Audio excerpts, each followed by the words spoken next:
এই রাজ্যে ঐক্য ভাঙবার জন্য, কখনো ট্রাইবেল নন ট্রাইবেল, কখনো হিন্দু মুসলিম, এই করে এই রাজ্যে ঐক্য ভাঙবার গভীর রাজনীতির ষড়যন্ত্র এখনো করা হচ্ছে। আজকেও আমরা দেখছি যেখানে গোটা ভারতবর্ষে, গোটা দেশের মধ্যে আমাদের রাজ্য বিজেপি, আরএসএস, বিশ্ব হিন্দু পরিষদের মতো হিন্দুত্ববাদী সংগঠন এখানকার আপনার হিন্দু মুসলমানের মধ্যে ঐক্য বিনষ্ট করবার গভীর ষড়যন্ত্রে লিপ্ত। এর বিরুদ্ধে যখন কথা বলবার চেষ্টা হচ্ছে এবং আপনারা দেখছেন সুধাংশু দাসের মতো মাননীয় মন্ত্রীরা কি রকম ভাবে বিভেদ, সেখানে আরো কিভাবে বিভেদের ইয়েটাকে আরো কিভাবে ঘনীভূত করা যায় এই ধরনের মানে পুষ্টুস করে মানুষের মধ্যে অনুভূতি করবার ষড়যন্ত্র করছে।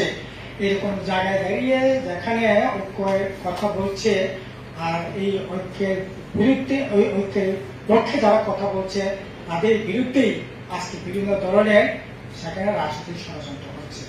আমরা আজকে এটাও তীব্র নিন্দা জানাবো। আজকে আমাদের গণমুক্তি পরিষদের বর্ষিয়ান নেতা, আমাদের প্রাক্তন সভাপতি, রাজ্যে এখন বিরোধী দলের নেতা জিতেন্দ্র চৌধুরী মহাশয়ের বাড়ির সামনে বিশ্ব হিন্দু পরিষদ, আরএসএস এবং এই যে যুব মোর্চা বাহিনীরা যেরকম ভাবে বাড়ি ঘেরাও করেছে, এটা সম্পূর্ণ অগণতান্ত্রিক, এটা কোনোভাবেই কাম্য না। যারা ঐক্য রক্ষা করবার জন্য লড়াই করছে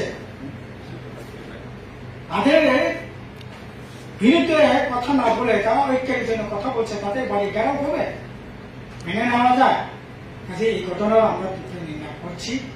এই হচ্ছে আপনাদের এই বিষয়টি অবগত করবার জন্য আজকে আমরা আহ্বান করছি আপনাদের মাধ্যমে রাজ্যবাসীর কাছে। এখনো বলবো, আমাদের রাজ্যে গণমুক্তি পরিষদ শুরু থেকে যে আন্দোলনটা করছে, এই আন্দোলন জারি থাকুক, জাতীয় উপজাতীয় ঐক্য এটা আরো সুদৃঢ় হোক।